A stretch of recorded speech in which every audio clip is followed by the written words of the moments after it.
main survival. And with that, a bit of warmth. But the front was over us during the day, split into several pieces. The rain came out of it briefly, and now it's almost non-existent, but the cloud is a legacy.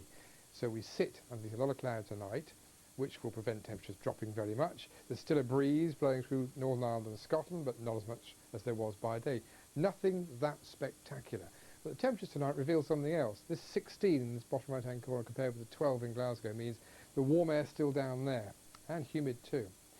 Now the day coming up will be bright and warm in comparison, I have to say. Not spectacular in any direction, I don't think, except for a few in the southeast corner.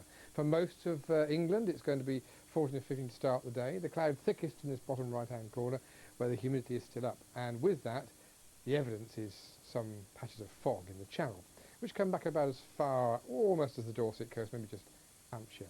It'll be a little fresher in Cornwall and Devon. If you felt fairly high humidity today when you were out, well, it's gone for the most part this far west and through Wales. But the cloud's thick enough for a spot or two of rain or drizzle over the Brecon Beacons, more likely the Pembrokeshire coast. The start in Northern Ireland looks famously good.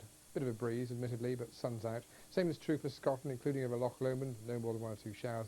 But the wind is still the feature, even though it's not quite as strong. In fact, on Loch Lomond, the wind will be a feature for the next 2 days, and rain comes to join it on Friday. Great, eh, if you're playing golf? But there you are, it's Scotland, and it's July now.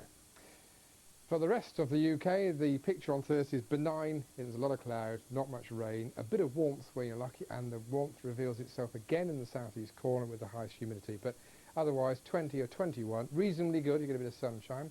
And overnight on Thursday to Friday, that front that's been waving around all the time comes back again.